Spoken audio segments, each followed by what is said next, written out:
Welcome to another episode of Wind, Ways and Wells with Joe. This week we have Justin Forrest on.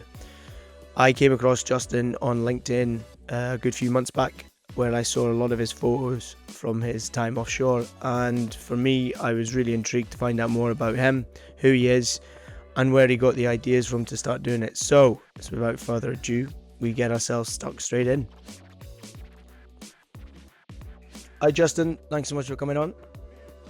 Hey Joe, how you going? Thanks. Yeah, not too bad. No worries at all. Do you want to just introduce yourself, who you are? I'm Justin. I'm from Australia. I'm a driller here in Australia. I work for Valaris. I'm a dad. I've got two boys. I've worked offshore for pretty much my whole working life, from the Navy to oil rigs. I joined the Navy when I was 17 and I've been offshore since I was like 22, so I turned 40 in about a week's time. So yeah, my whole life has been offshore. Right, yeah, because that probably answers the first question then. Before you were offshore, you were in the Navy.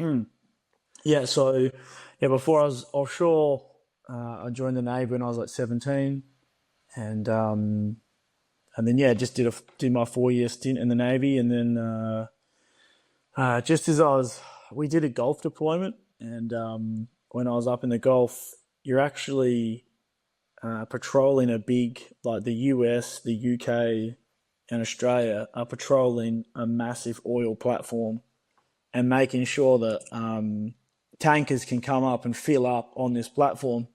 So that's your whole job up there. That's what we did for 6 months. And I was like, what is this? And so then when I got back from deployment, I had about 6 months or nearly a year to go, sort of thing. And then everyone was sort of just getting a job offshore. So Diamond Offshore were like hiring directly sort of out of the Navy. And I just applied and got a job. And because I had my bow suit already from, flying in choppers and that, I just walked basically from the Navy into offshore. And I was a bosun in the military, so it was like being a roustabout, it's the same thing, just with heaps more money and heaps more time off. So I was like, oh, perfect. So I take it you didn't have a clue what you were going into, though, when you put yourself forward to being a roustabout? No, not a clue. Well, I had a little bit of a clue because I had some people tell me, oh, yeah, it's just like, being a bosun. And I was like, oh, yeah, sweet. But I had never obviously set foot on a rig. I sort of looked some stuff up and I was like, okay. And then once I got on there, I was like, it's pretty much the same as a ship. Bigger. Like I said, it was much, much bigger than a warship. And then, as soon as I got there, I just saw the drill floor. So I was like, oh, I want to go up there. So, at the time, everyone wanted to go to the drill floor. Everyone wanted to roughneck. So I just made it my mission to get roughnecking as soon as I could. So how long did you do roasting for? Man, maybe I really can't remember, but maybe a year, if that. And then straight into roughnecking? Yeah. How long were you roughnecking for? Probably roughneck for a couple of years, because then back then they had roughneck, lead roughneck, and then you went assistant derrickman and then derrickman, so from that start period to sort of getting to AD before I went overseas, and I worked with Diamond in that time, it probably took me about just over 5 years. To get up to AD? Yeah. Yeah, that's pretty good. That is pretty good going though, isn't it? Yeah, but at the time, it was just, it's just timing. At the time, what was happening is in Australia, as soon as you got to AD level, even derrickman really, you went overseas. And at the time, they had if you worked outside of Australia for over 6 months, you were tax-free.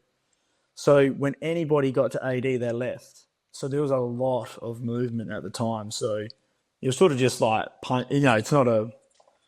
got really nothing to do with me being amazing. It's just that that's sort of just how it was. It did move a lot faster than what it does now and what it had moved previously. And and then as soon as I got a sniff of AD, I was gone. Where did you go?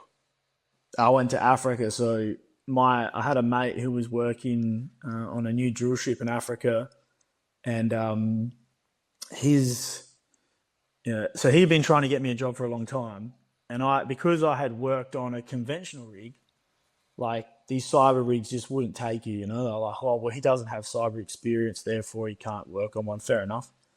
But then I was like, well, how am I supposed to get this experience? And then so there was a company called Ocean Rig at the time, like a nice sort of like real, I don't know, for a lack of a better word, like this boutique sort of company, small, all brand new drill ships. And my mate was a driller for them. So he was sort of working in the background to get me a job. We tried for about 6 months, thought we had it, didn't have it. And then his AD snapped his leg in half. Fuck it. Yeah, so they had these big 750-ton bales for a riser, and they were sucking them into the drill floor. And he was just in the wrong spot, and it came round and just cleaned up his leg and like snapped his leg in two. And I remember him emailing me. He goes, "Oi, man, like, my AD just snapped his leg. We need somebody like now." And he's like, "Can you come?" And I was like, "Fucking yeah, dude!" Like, and then within a week or a week and a half later, I was on the rig again. Straight into it. Straight over in Africa. How long straight there? Yep. Perfect. How long did you do in Africa though? About 6 years. Yeah. West Africa mainly, was it? It was just in Angola. Yeah, the rig was really in Angola. So as soon as I got that job, I went over there, did the first hitch. I think was around 6 weeks, 6-week hitch, and when I got home, I had got paid I think it was like $65,000, which is about 30 grand UK. That is. That's yeah. That's all right. So I was like, what the fuck? Like, and at the time, I had just met my now wife, and we had probably been together we'd known each other say for 6 months. We'd probably been together for I don't know, a month or so. And I was like, wait, I am not going to stay in Australia. I'm going to move. Do you want to move with me? Because at the time you had to move to be tax free. I was like, yeah, there's no way I'm staying in Australia and paying tax. Fuck that. So, she was just like, what do you mean? And I said, just fucking come with me. And if it doesn't work out, then I'll just send you home, and it doesn't work out, but so I think it'll work out. So then, me and her just packed up, and my mum lives in the States. So originally we flew to the States, to Scottsdale in Arizona, and we stayed there for a little bit. And then we migrated ourselves down to Mexico. So there's a place there called Playa del Carmen, which is you fly into Cancun and then just drive. Cancun's shit. But if you just drive an hour down the road, there's a place called Playa del Carmen. So then I just rented a place there on the strip. And then we just lived there for a year and a bit. And and then I just hold work. So I just rang up work. This was back in the day. He just rang up and I said, "Oi, can I move to Mexico?" And he's like, "Yeah, you can move wherever you want." And I was like, "You just going to fly me from wherever I want?" They're like, "Yep." And I was like, "Oh, fucking no worries." So when I was leaving Africa before, I'll be like, "Oi, man, can you just fly me to Germany this time? Or Amsterdam, and I'll just get off there and I'm going to meet my missus there." And he's like, "Yeah, sweet." And he just change the flight then and there, and I'll just fly wherever I wanted, really. I guess that's the joys of it, isn't it? Or does it not happen anymore? Not fuck no. That's not happening anymore. That's gone. All of those things are over. But at the time, oh mate, it was I'm still talking about this now. And, that was back in 2013, and and we still talk about it now. How fucking good was that? It was just an amazing time of my life. Earning just ridiculous money, living wherever I wanted. And we lived in Mexico. I said with my mum in the States for a bit, traveled all around Europe. We lived in Bali just to be closer to Australia. It was an awesome time, man. Those were the days. I remember that because I think I'd been offshore 1 or 2 years by then, and That was over $100 barrel time, though, was it? Yep, Yeah, 100%. and Yeah, the it's like good old days. $130 a barrel. Yeah, Yeah. there was no expenditure limits, was there really? Oh, rigs were on like, I think some of the rigs that they had at Ocean had were on like six or 700 grand a day. Yeah, I mean, Yeah. it was. They were the good days, to be fair. Like, I don't think you'll ever Oh, get them again, but they were nah. awesome. They was like what we used to get, right? So if you did overtime, I was always doing overtime. So if you did overtime, you got like, I think you got like triple time. If once you went over 4 weeks, you got triple time, right? Which was huge. And then once you went over like 5 weeks, you got triple time plus $1,000 a day. That's Like, brilliant, isn't it? I was just calling, and they're like, I was like, oh, babe, I have to stay. And I was like, look, I can't not stay. Like, it's like fucking $3,000 or $4,000 a day just to Yeah, be there, Like, I was like, I couldn't, and man, we were still doing whatever we wanted. Like I said, I'd fly her to Europe, and we just like one time we met in Frankfurt, and then we hired like a Mercedes and like drove down to Berlin and partied in Berlin for like a few days, and then drove to Amsterdam. And I have like family in Holland. I have a sister in Holland, so I just drove. I was like, fuck, who cares about the train? Let's just drive. So like, I just had this Mercedes. We just drove all through Germany, and then went to my uncle's house and that in Holland, and just stayed there for Christmas. And I was like, all right. I just flew her back, and then I just flew to work from there. And like, it's earning so much money that I wasn't even trying to save, and I was still saving, us, yeah. because you just couldn't spend it. I mean, it's crap looking back in it because, like, even pre-COVID, when things were getting better, there was no signs of those times ever coming back. No, was there? Nah, man. No. I always like joke about it sometimes online, like, for the boys, one more boon for the boys. Yeah. I promise this time I'll be good, like I promise. Right, and you're blind, And like, mate, some of those Scottish, because like I said, I worked with a bunch of Scottish boys, and they were fucking good fun. Mate, these guys are going to IBs and then hiring out like the penthouse. Oh God. Like, there's some hotel in a club there, Schwarmer or I don't know. You guys know the names. I don't know the names, but like all the boys, they know the names, Yeah, and they're just getting like pimped out hotel rooms, like $2,000 a night hotel rooms, and just partying up, And we just come back to work, and I was like, "What did you do?" And they're like, "Oh, this is what we did," I'm like, "Holy shit!" I was tame compared to some of these other boys, man. What they were up to? Large. Oh, they were living large, man. Oh man, Large. those days are gone. No, those days are gone, are they? So good, man. Back to drilling, because obviously that's what you do. Do you want to do a condensed version of how drilling works for people that may not know? How drilling works? Yeah, okay. So like, obviously we'll pull up to our rig position, or move to rig position, and then we'll drill a top hole. So a top hole section will be drilled riserless, and you're starting with 42, 36 inch with like 42-inch hole and a huge, massive bits. Just real dumb iron sort of thing, heavy. And some places will jet in, so they'll have the case in there already, and they'll just like jet it in and basically pile drive it into the ground. And some places will drill, so they'll drill it with this 36-inch with a 42-inch hole opener, and they'll usually drill down to like 100 meters, and then we'll put basically big casing in the hole, and then big casing goes into a smaller hole goes inside the big casing, and then we put smaller casing in that. And you'll drill riserless, usually down to like traditional sizes anyway, down to usually 13.58 casing. So that's a 17.5-inch hole. Will be riserless most of the time, and then that will all be put in the hole, cemented up. And then you'll put the BOP down, So on a floating rig, obviously we have a BOP, so it's the big blowout preventer.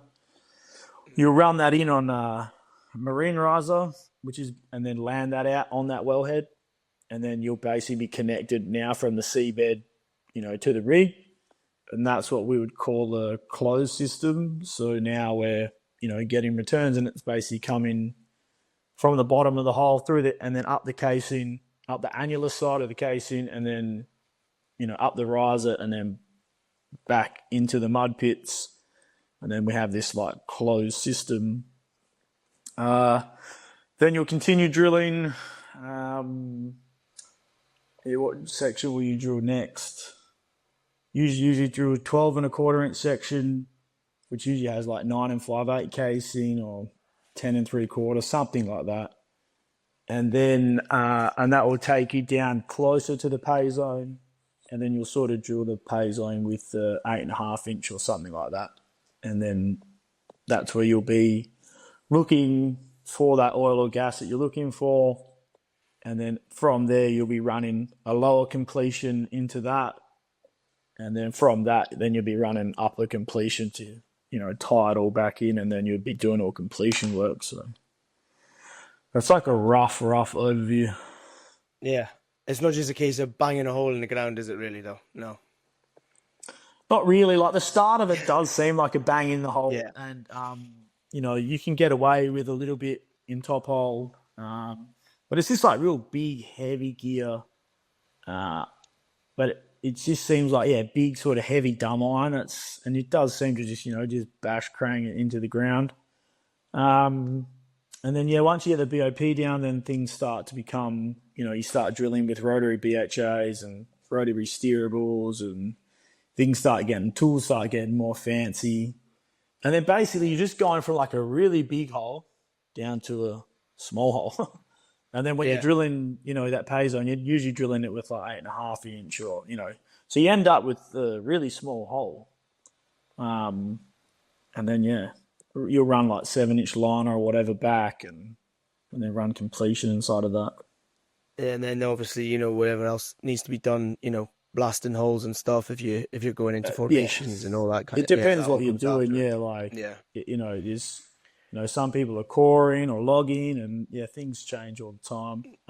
Here in Australia, we're gas drilling, and where we are now, we're, for a lack of a better word, it's called big bore gas drilling. So all the things are much, much bigger, so all the standard sizes are like out the window, from 7.5, 12 and a quarter, they're all out the window. You're doing like 22 inch, 24 inch, and just much, much bigger bore stuff.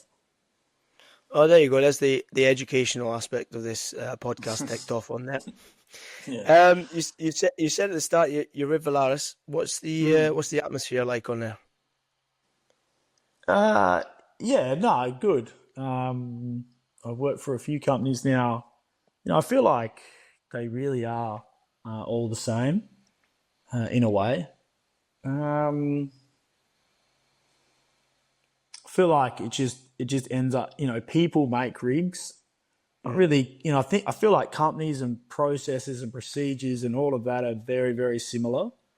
If I had my honest opinion, I think that Transocean probably lead the way. And I think that a lot of other companies are sort of trying to follow in their footsteps. Right. But on the rig itself, the rig is good. Like I said, I've sort of had my challenges over the last year or so.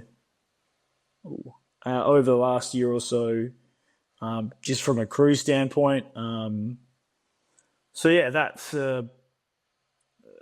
been difficult to navigate and challenging to navigate for sure. Are you able to go in depth on that, on what the challenges have been, or is that? I can go in depth on that. Yeah, just like drilling is easy.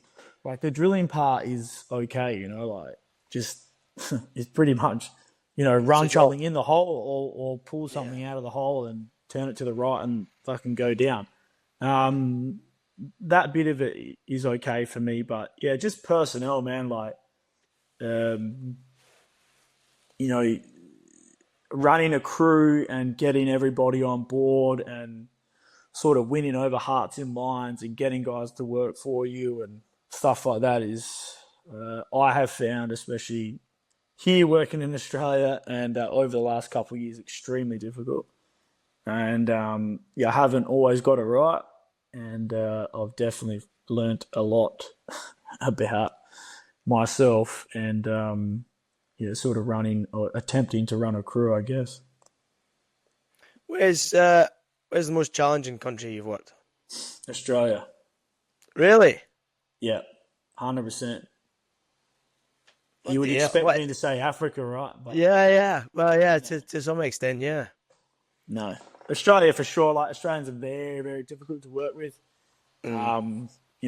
I might be speaking out of pocket, I guess, but that is the truth. If if they don't want to do something, man, or want to make your life difficult, they can definitely do that, and they will do that. Yeah, so I've very, never, very I've never, difficult. I've never worked in Australia. I've worked with plenty of Aussies. I mean, obviously, I'd imagine when they're isolated, it might be totally different. If they're on their own, so to speak, it might be different when they're in a group. But yeah, I can't really speak up with regards to that. Although I have had a boy on who went to Australia and he absolutely loved it. But Mm. again, it might be from a totally different aspect. Yeah, I just from my if it's the most challenging, this has definitely been like the most challenging in my professional career for sure. Uh, that might just be because of what I've had to deal with over the last 2 years, or just a combination of people or something. I'm not sure. But at the moment, for me, it's definitely been the most difficult. Just the most difficult to navigate. What's what's the toughest decision you've had to make recently? In that from that regard, or not recently, Ooh. just in general, when a situation's probably not gone your way and you've had to probably put your big boy pants on. Toughest decision. I'd say toughest decisions. I know this is a real personal thing, but like I removed myself from the rig a couple of weeks ago, just because I was really struggling and I couldn't. Um, I just couldn't. I couldn't deal with that out there at the time, and it felt Right. and I felt like I needed to go. So voicing that and letting that it sort of came to a head, and then having to let my supervisors know about that was very, very challenging, and then to sort of a ask for help and then b sort of say, hey, I need to go, I need to go, I need to get off, and I need to go sort myself out because this isn't going well for me. So that was very, very difficult for sure. I've never had any time off in all of that time in my whole life, in my whole career. I've never really had any time off. So, um, that was difficult and embarrassing as well. Yeah, but I also think it speaks volumes of yourself as well to be able to identify that and remove yourself from it, from not only your own safety but for others as well. So I, Yeah, I for think sure. Like, yeah, embarrassment's always going to be the first thing because your ego is slightly yeah. hampered, should we say? Like, but is it? I don't think it's an embarrassing thing. I think it's a brave thing. So I don't think you can really say. I mean, you might feel embarrassed, but I'm sure there's decent people out there who might say otherwise. Yeah, but that was probably the toughest thing to date. Just Yeah. understanding that what's happening, and then understanding that I need to sort of get off and get some assistance with that. So yeah, that was challenging. So I mean, my next question is, and then is have you ever worked with someone though who's kind of kept your morale high, even when when things are tough? Is there have you Yeah. got? I like to call them morale officers. I think that you need Yes. them offshore. Hundred Have you got percent. them? I've worked. Yeah. So I've worked with two that come to mind. One was a rig superintendent, and his name was Ian Galt. He's a Scottish fella, and a really, really, really nice guy. Just a real gentleman, and just a real calming guy. Like, when things were very stressful, whenever he would come around, he would bring the temperature right down in the room. and he sort of knew how to do that instinctively. And I always admired that about him. And you'd sort of just be always looking for your tally book when he was around because he was going to get it and then probably draw a cock in it. But yeah, he was a standout sort of guy that just knew how to. It's like he had seen everything before, So whatever the situation was, whatever the stressor was, it's like he had seen that exact scenario 5 times, and he was like, "Oh yeah, we're just gonna do this, this, and this, and then we're sweet." And he was always right, and we always were. So that was really good. And then another guy who I happen to work with now, he's a tool pusher. His name's Scotty, and he just lights up a room when he comes in there. You're probably going to get called a homo when he greets you, but yeah, he just sort of knows how to get the best out of people, and he's I guess for lack of a better word, his aura is like very positive, and even if you're sort of having a down day, he's going to make you just instantly sort of feel better. They're few and far between. They're very, very rare, and I would say that they're very, very rare in senior positions. That's what I was just about to say. I was just about to say that the fact that both of these people are in senior positions and are able to be comfortable, that is unheard of.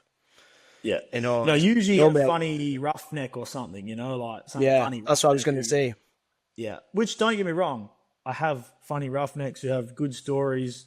Also, they're becoming fucking few and far between too. But, there is a couple of dudes that, who just run amok on their time off, and you're like, just tell me what you did, and then they'll tell you some outlandish story, and you'll be like, all right, sweet, that's cool, because we're all just living vicariously through them. But yeah, these two guys are in senior positions, and they did a great job and are doing a good job of it. Yeah, mate, 100%. That's brilliant, and the fact that you've got that as well to lean on and to learn off is fucking imperative. I think, especially when you work offshore nowadays. What's the most unexpected scene you've come across though? Like like a proper oh fuck moment. Oh fuck moment. I had one. Like, I'll just speak personally from my perspective. So, what did I actually?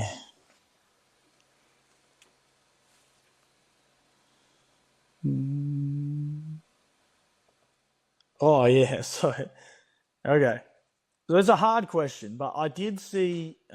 I saw guys throwing slips while someone was drilling. Like 140 RPM, drilling away, and he's asked them to wipe the pipe, but they've thrown in the slips. Fucking just that was very, very scary. And obviously he was quick enough to like sort of get off the compensator, just be picking up and then just getting the rotation off. And luckily, like nothing really broke or nothing bad happened, but that could have been an absolute train wreck. That was scary. And then another one that was pretty funny. Well, still scary but funny. But so once again, asked to wipe the pipe, and we're sort of back reaming out of the hole. So instead of just chucking the pipe wiper around it and then holding it on one side and then just coming up, he's wrapped it around there twice and then grabbed onto it. Oh fuck! And then it's just picked him up and he's just held onto it and he's just got vertical. Done a couple of spins and then just got spat out, on the drill floor. That was pretty funny, but also, not funny, but, a little bit funny. That was pretty unexpected. And I hope I think he was all right in the end, was he? He was fine, yeah. A little bit embarrassed, but fine. Justin, the main kind of thing that attracted me to you was your photography skills. And I have about 0.0% creativity in my body, but what I have noticed from your pictures is you have definitely got a knack for it. And if you're on YouTube, and you're listening to it, I'm going to put some of yours up now, which you'll probably be able to see here. which you kindly sent over to us. Can you see them now? I can't see them, no. Right, let me see. Wait a second. But if you tell me which one it is, I'll know. Right, okay. Well, I think it's up now. Yeah, it is. It's the one of the rig. Here we go. Yeah. Yeah. Yeah. Look, I obviously am a huge fan of black and white for a start. Um, there's something about it that I keep coming back to. This photo wasn't taken with the black and white camera. It was taken with the normal camera. I just converted it to black and white. But the camera that I have now is only takes black and white photos. But yeah, this was on. This is your rig, though, is it? Yeah. This is the MS1, and we on this day we couldn't crew change via the helicopter, so we got a ride in on the vessel. So I happened to have my camera with me, and I was like, yeah, sweet, like send me down there. I can't wait because I didn't have any photos of the rig, and there's only one way you're going to get photos of the rig. It's either by the chopper or by the boat. So they sent me down there, and I just waited on deck, and I knew that he would come around. And this one, I just love the framing. Like, from a photography standpoint, the lead-in line is through the deck, and then the rig is, like, framed up nearly perfectly in the back of the ship, which for me was sort of like a once, for me anyway, like a once-in-a-lifetime shot. So, yeah, I really, really like that shot. No, I think honestly it's freaking incredible. Like I say, I've got no creativity in my body whatsoever, but it's freaking impressive. This one which should come up on your screen now. Who is this handsome lad? Yeah, so this is Scotty, and Scotty is a rig mechanic, and as you can see, he's one of my favourite subjects. And Scotty is a rig mechanic, just an old salty sea dog, been offshore for like 100 years or whatever. And he just actually just retired this last hitch. No way. And the funny thing is he's also very much into photography as well. So we'd always have really good chats about photography, and he always humor me and let me take photos of him. And he's into like film photography and like real old school photography. But he's just, I don't know, he's just like, for me, is like Offshore, like that face, and there's so much character in him and in his face, and he's just such a nice guy. And I really, really do like Scotty, and I like having the opportunity to photograph him, because not a lot of people like you taking their photograph until they see a photograph of themselves that they don't know that you took. Then they like it, but essentially, if you're in their sort of face, they don't like it, which is totally understandable. I get it. It's another reason why I changed camera setups, because the camera I have now is much, much smaller and really like less in your face, so I could be more stealth and sort of get shots of guys without them kind of realizing, which is the best photo, Did he ask you for this after you took it? No. So what I did was I actually made 7 photo books, photography, like coffee table books.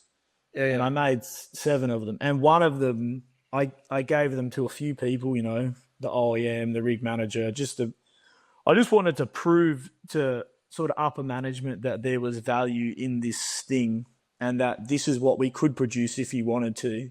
But one of them I gave to Scotty, and he has one of these books, and he's in it a few times, and he's actually on the front cover at the start of it, and I'll get to that other shot when you get to it, because that's probably my favourite shot, because that's him again. Well, I've not put them in that order, unfortunately. I put these two. Yeah, that's all right. Yep. Gentlemen. Who are these? Yeah, so that's one of my ADs. So that's I just call him Pops, but his name is Damien. And then the other one is Jackson. So that for me is the old guard and the new guard. And Pops or Damien, has been offshore for longer than I've been alive. And he's been a driller before, and then had to go back down to roughneck, and then work his way back to AD, and he has had a rough time, but he's always outside with these guys, and just always trying to help people learn. And he's just an absolutely great guy. And then on the left of him is Jackson, and he's sort of like the new type of roughneck coming through. And yeah. Oh, these pictures are incredible. Like, they are absolutely amazing. Yeah, I just love that look, because he's just like, fuck. That's him again, I tell you. I'm like, oh, I just got to get, you've got so much character in your face. And he's like, I took so many shots of him, and then obviously, like, I, made sure that he has these shots, and he sent them to his wife, and his wife's like, why is he taking so many shots of you? Like, why is there so many photos of you, So even his wife was getting worried, but I just, these older guys, like, they have a story to tell. They'll never tell you the story, like, of course, but I think sometimes their face, just them, and I just love black and white, but he just tells the story, he just runs on cigarettes and coffee, man, and he'll go all day. The old guard. The old guard, yeah. indeed. Yeah. So this one, obviously, I know fine well what you're up to. Do you want to explain this one a little bit? Yeah, so this is flaring, and I wish they let me show this more. When I took these photos, I like, you're not allowed to show anybody and blah, blah, blah. People get upset about it. Okay, that's fair enough.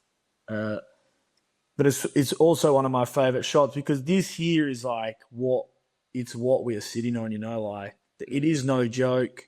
And when you think about it, this has been held back, you know what I mean? Like, this has been choked back, and this isn't Mother Earth coming fully at you.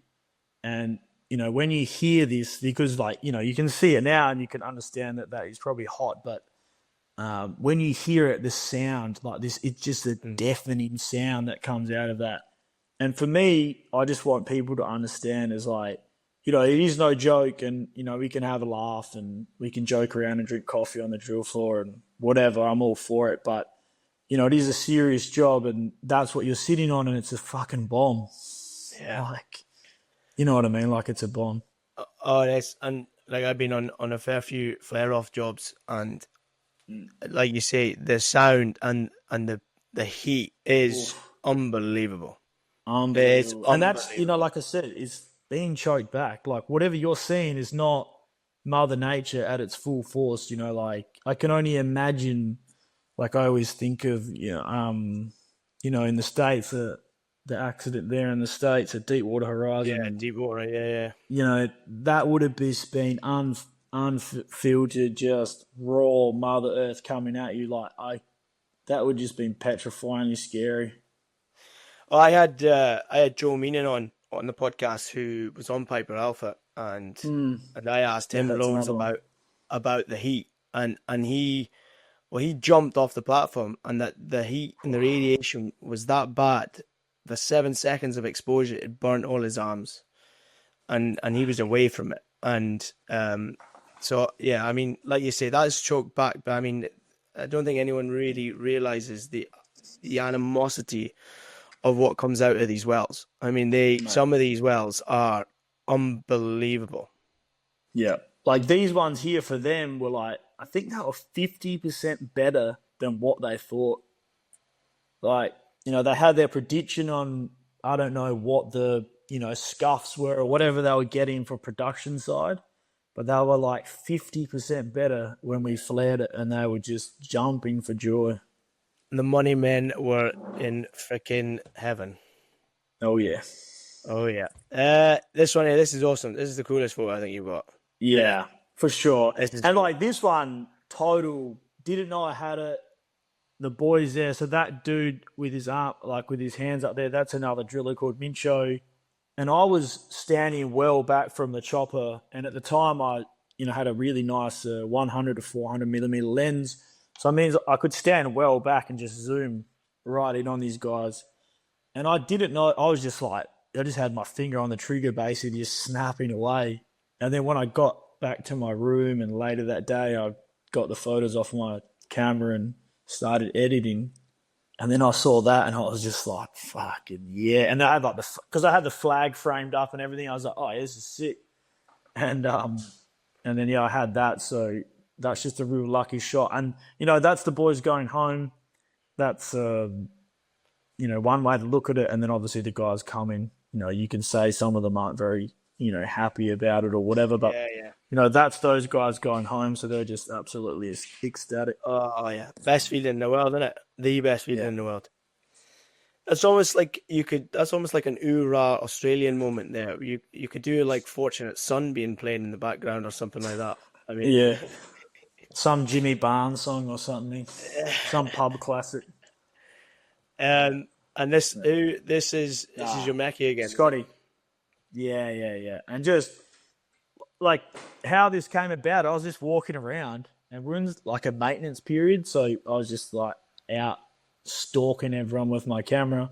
And I just saw him framed up there. And that's around him is from the BOP crane. And then, he was just working on the elevators over there. And I just see him there framed up. If you're into photography, you're always looking for frames and composition. And that one there I was just like, oh yeah. And I got him. And it's also one of my favorite photos. I just really, really like that photo. And this is the Mackie that's no longer on the rig with you now. He's to the better side of life. He's retired and he's got like heaps of old bikes and he's got like an old Volkswagen van that he's doing up. And he's just a really, really nice guy. Like I said, he's really into old school photography as well. He'll be just fine in retirement. So obviously, personally reflecting on your offshore time, what do you think it's taught? What has it taught you the most that you carry now into everyday life? Oh, I suppose like I've always worked away, so I don't know anything else. Like I've always worked away. I think that I really appreciate the time that I have when I'm home.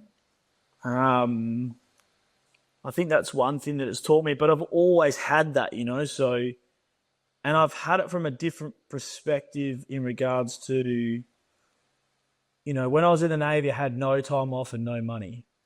And then when I went offshore, I was only working 6 months of the year and I was getting paid like triple. So I already had this like sort of instant appreciation for that because like the job that I was doing before paid me way less and gave me no time off. So, so I think I've always appreciated that, but I think that's probably, one of the things is just, you need to make the most of your time when you're at home because you're only at home half the time. Yeah. And I think I try and do that, like I really feel like we've lived a lot. I haven't been fiscally responsible, you could say. Yeah, and I definitely probably should have a lot more to show for what I've earned. But what I have done is I've done a lot of shit, like I've lived all around the world. We sold everything, travelled around Australia in a caravan for 2 years. I got to show my kids Australia. We got to homeschool them. We got to really do a lot and live as a family. My wife hasn't had to work and we got to raise kids.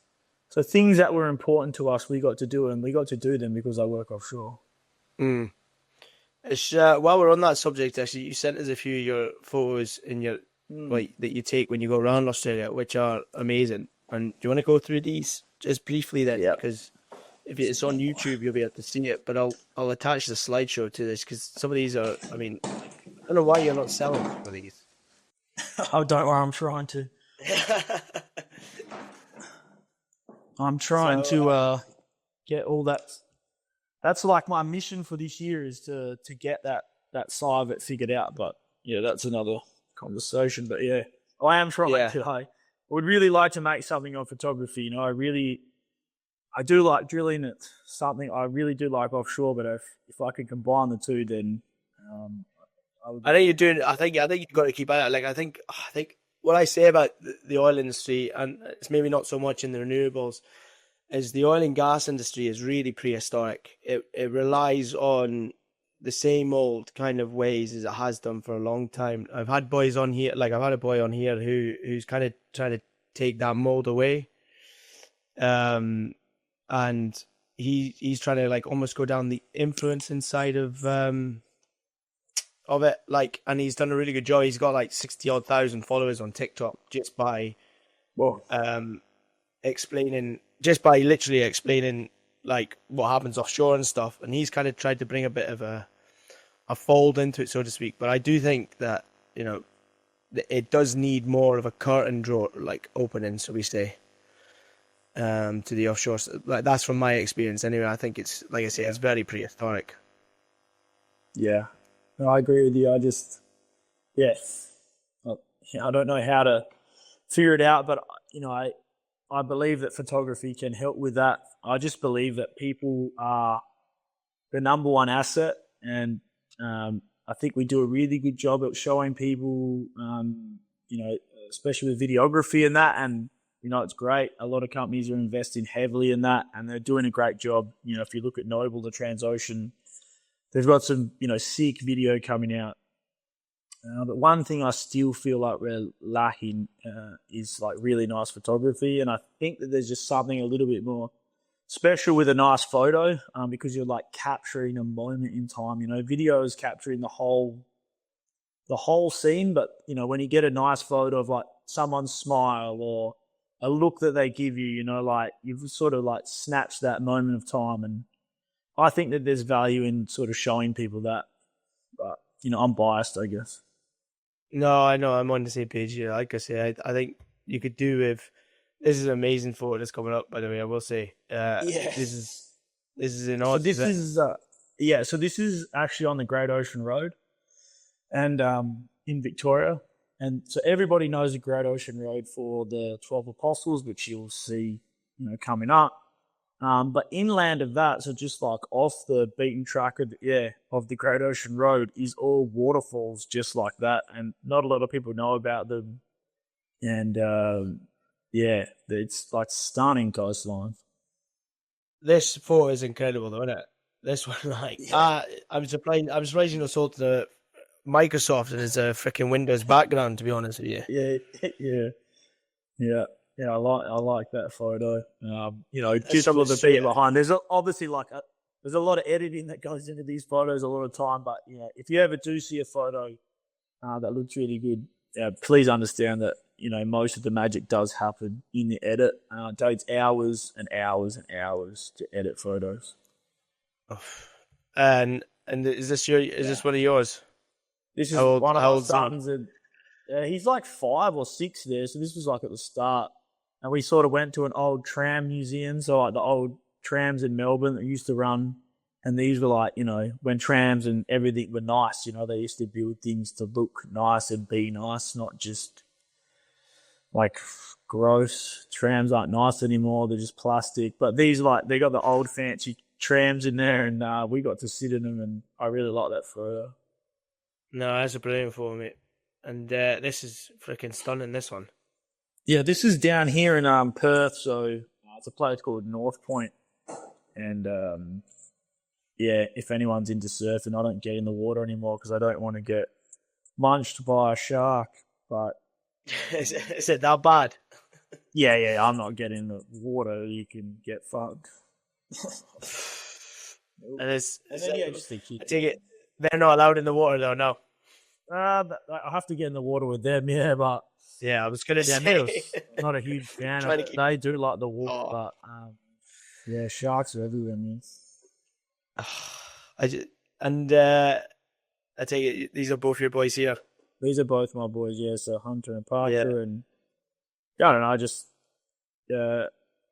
obviously they're the kids, you know, like, and that's why we did it, and... there's a lot of cool things that we got to do on that trip, but, you know, just, I guess, getting to be with your kids and travel with them, it's a positive thing. As annoying as it could be sometimes, you know, there's mum and Parker in the sun. We used to go watch the sunrise every morning, try to get out there and get barefoot and watch the sun come up together and just, spend the time while they're young, I guess. As far as, I mean, along with the photos you take from when you're out there, I mean, the last photos, I mean, that's what it's all about, isn't it? This is what you're doing it for at the end of the day, isn't it? Yeah, 100%. And, I mean, it's all about this. And I think hopefully you do get a bit of a recognition from your photos, because they are incredible. Like, some of them are absolutely unbelievable. Yeah, thanks for that. Yeah, and that's coming from someone who hasn't got a clue about creativity. I will say that, like.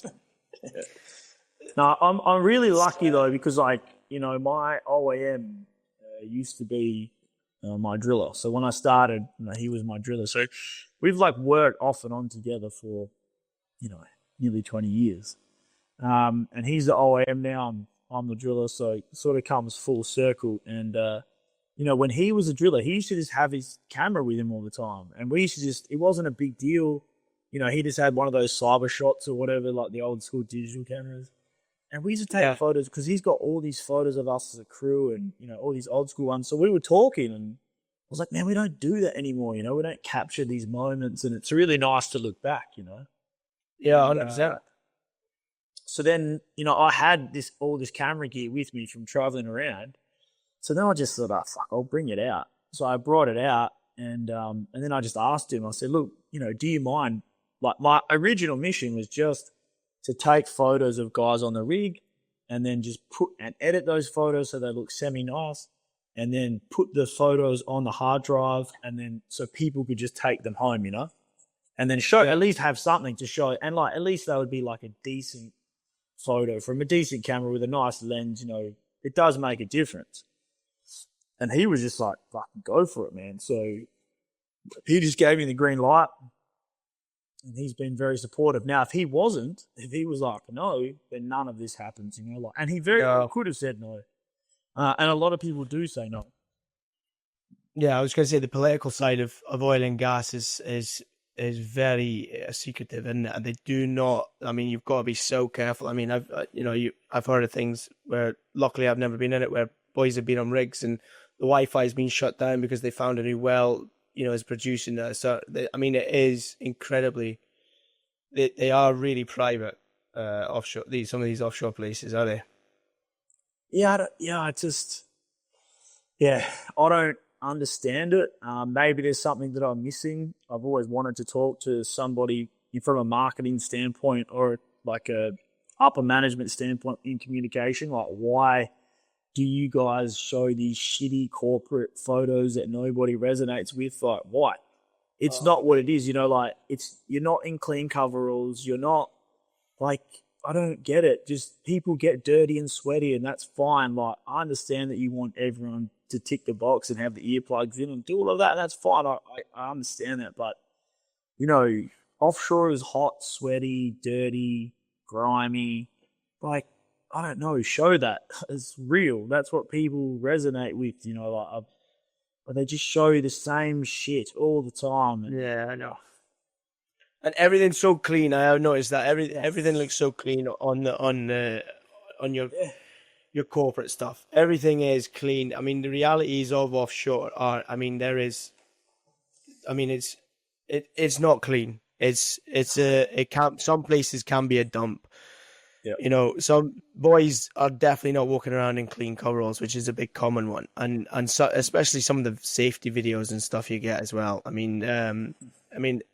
That's why part of the reason I did the podcast is to kind of pull back a curtain on what is probably, it's one of the biggest industries out there, but it's also one of the most private industries out there in the fact that, men and women go out there, and a lot of what goes on is so unknown. It is so unknown. And I'm hoping the podcast starts opening up things a bit, and I hope we start coming away from the prehistoric kind of ideas that we're setting. But yeah, if your pictures if you can keep getting more of them out there, you do start seeing more of really what's going on out there. Yeah, I think there's a story to tell, and there's a visual story, and that's where I think photography, can have its place with a visual storytelling. And then there's also, the written story to tell. And, that's why people ask me like, well, what do you can post on LinkedIn, or LinkedIn's not Facebook, and blah, blah, blah.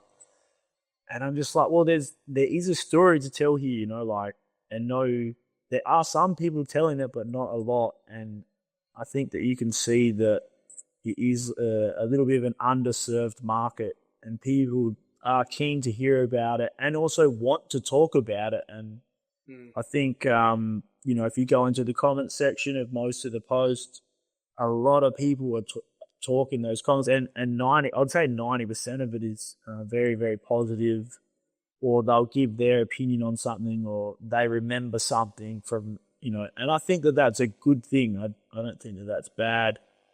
And I think there's value to it as well. So, I think a podcast like this is, also is valuable because people do want to talk about it, because they are. Yeah.